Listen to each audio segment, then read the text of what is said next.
There is something deeply disturbing in the simple act of closing your eyes. The orbicular muscles contract. The eyelids, those thin curtains of skin, descend. You do this in unmade beds, on crowded airplanes, on sweaty sofas, and you never ask, who performs this surrender? Who signs the contract for temporary death? Every night, billions of human beings disappear from their own world. 1 second you feel the weight of your body, the next, nothing. No sound, no story, no self. It is forgetting in its purest state, the most perfect simulation of death that nature has managed to produce without killing us. You do not experience this disappearance? You cannot.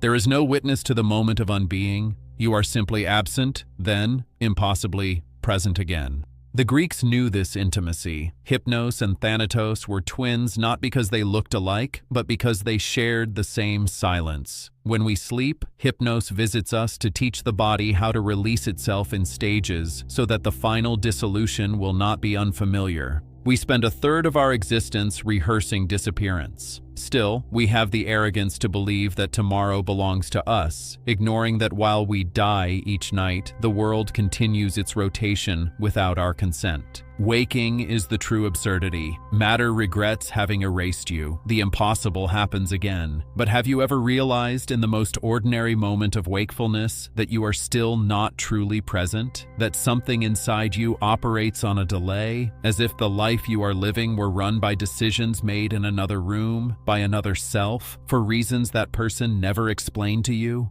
2. The room. Carl Jung believed that human beings grow up having already lost themselves in the process of learning to adapt. Most of what we call I is a structure formed from external pressures and quiet inner fears. The journey back does not begin with discovery. It begins with the realization that you are already haunted. You are 7. You are angry. They tell you good children are not angry, so you build a room inside yourself and lock the anger there. You are 12. You want something so badly your hands shake. They tell you wanting this much is unseemly. You add a second room. By 30, you have built an architecture of suppression so complex you no longer remember which door leads to which original feeling. But nothing in these rooms has died. They have simply learned to speak through other mouths. This is the shadow, not your dark side, but your unlived life. It appears most vividly in projection. You meet a man who enrages you inexplicably. His voice, his posture, his particular way of assuming space, these violate something in you that cannot name itself. You do not recognize him. He is wearing your face at 7. Everything that irritates us about others can lead us to an understanding of ourselves, but only if we consent to the humiliation of recognition. To reclaim these parts, you must observe where you judge most harshly, not intellectually, physically. Where in your body does the judgment land? The tight jaw, the held breath, the heat behind the eyes, these are the shadow's coordinates. When you realize that what you hate may be what you denied, you are no longer a person being dragged around by the unconscious. You have become, for a moment, the one who sees the dragging. But the shadow is not the only force in hiding. 3. The mask. The older we get, the more skilled we become at the smile that arrives at the correct moment, the voice that modulates to please, the silence that keeps us safe. We call this maturity. It is often just survival architecture. A child learns to become the version of themselves that is easiest to love. This is not calculation. It is organismic intelligence, the body's knowledge that attachment is prior to identity. By adulthood, these lessons have become reflex. You are the considerate one, the strong one, the one who handles things. Not because you are these things, but because they kept you fed, held, alive. The persona is not deception. It is the self you had to build to survive the building of the self. The tragedy occurs when you forget you are wearing it, when the mask learns to apply itself. You reach for coffee alone in your kitchen and find your face already arranged. You weep and watch yourself weeping, admiring the authenticity of the performance.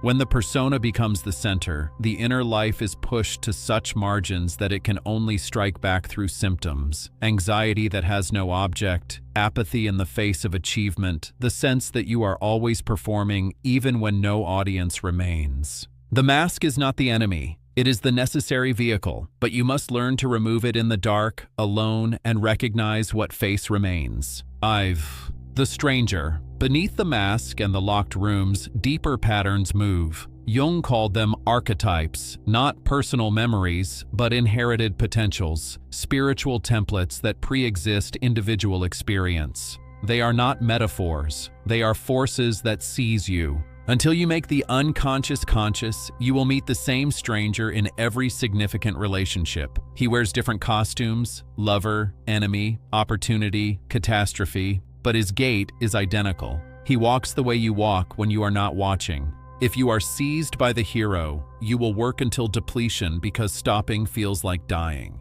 If you are seized by the savior, you will remain in toxic cycles because being unneeded feels like non-existence. If you are seized by the orphan, every success will taste like stolen bread. These are not choices, they are possessions, and they will direct your life while you call it fate, or bad luck, or just how I am. Finding yourself is not escaping these forces. It is learning to recognize the seizure as it happens, to feel the hero rising in your chest during a simple disagreement and ask, who needs this victory? To notice the savior arranging your schedule around another's crisis and ask, whose hunger am I feeding? The archetypes become dangerous only when you believe you are them. Individuation places them in their rightful position, as energies that serve your life rather than scripts that dictate it. The tension. Within this system, two fundamental capacities war for integration. Jung called them anima and animus, but the names matter less than the experience. You contain the capacity to feel, to find meaning in symbol, to be moved by beauty, to know the world through participation, and you contain the capacity to act, to set boundaries, to discriminate, to survive through assertion. When these are not reconciled, you feel stretched between impossibilities, to feel everything and be destroyed, or to survive and feel nothing. You become a part of a human rather than a whole, now overwhelmed by emotion you cannot use, now effective in action that means nothing.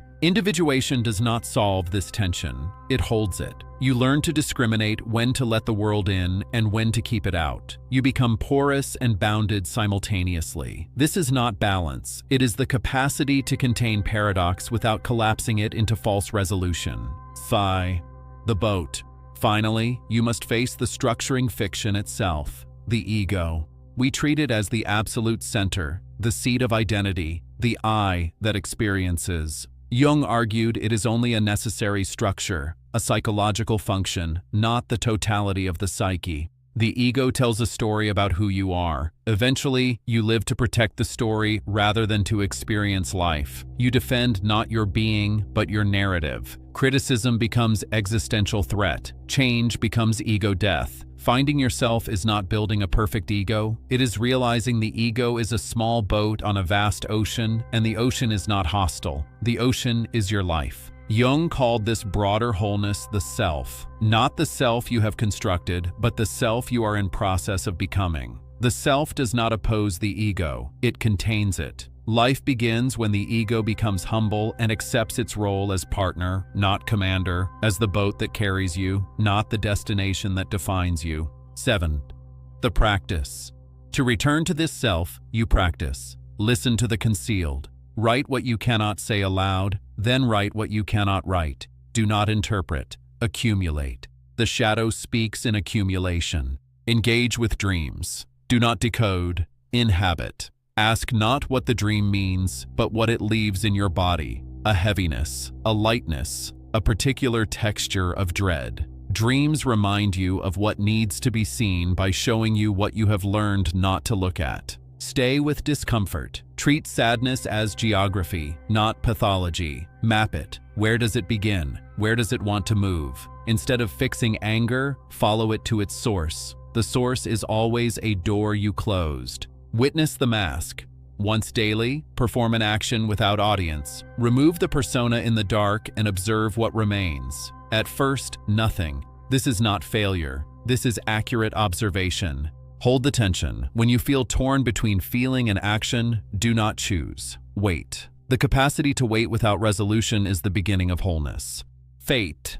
The forest. Returning to yourself is a slow process of removing the layers of who you were forced to be. It is the realization that while you die every night in sleep, you have the chance to be reborn every morning, not as the mask, but as the witness. The question is no longer, who am I, but how will I stay with myself? You have spent years becoming the path, straight, useful, leading somewhere definite, approved by those who needed you to arrive predictably. The forest does not lead, it harbors. It does not promise destination. It offers relationship with everything that grows without plan. Existence is the brief interval between two darknesses. Do not waste it playing a role that isn't yours, for an audience that will also disappear, in a theater that was never more than consensus. Become the forest. Just be the forest.